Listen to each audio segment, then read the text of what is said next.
उत्तराखंड की बात कर लेते हैं, क्योंकि जनाब चुनाव तो उत्तराखंड में भी है और बीजेपी ने उत्तराखंड में एक ही दिन में 33 नेताओं को 6 साल के लिए बाय बाय कह दिया है, यानी कि बाहर का रास्ता दिखा दिया है। और 17 नेताओं को बीजेपी इससे पहले पार्टी से निकाल चुकी थी, यानी कुल मिलाकर बीजेपी ने नेताओं को निकालने में हाफ सेंचुरी पूरी कर ली है। अब इसे देखकर डर तो इस बात का है कि भैया केंद्र में बीजेपी ने जैसे नोटबंदी करवाई,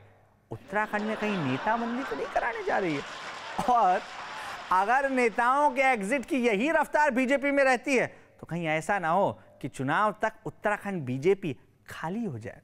वैसे बीजेपी को इससे डरना नहीं चाहिए, क्योंकि बीजेपी की तरफ से अगर नेता जाते हैं तो बीजेपी बड़ी आसानी से इंपोर्ट भी तो कर लेती है कांग्रेस से। वैसे यादव परिवार में जिस हिसाब से तनातनी चल रही है, उतनी ही तेजी से मार्केट में नए नए जोक्स भी आ रहे हैं। हाँ, एक जोक मैं भी आपको सुनाई देता हूं, आपको मजा आए तो आप ताली बजाइएगा, और अब मजा नहीं आए तो जो चाहे जो चाहे वो बजाइए, ढोलक तबला जो मन करे बजाइए। अब पहले आप इस तस्वीर को देख लीजिए, ऐसा लगता है कि इस तस्वीर में मुलायम सिंह यादव अपने बेटे अखिलेश से कह रहे हैं कि अखिलेश, हमने जब नई बाई गाय खरीदी तो उसके पीछे लिखवाया माँ का आशीर्वाद, लेकिन तुम अपनी साइकिल के पीछे लिखवाए लो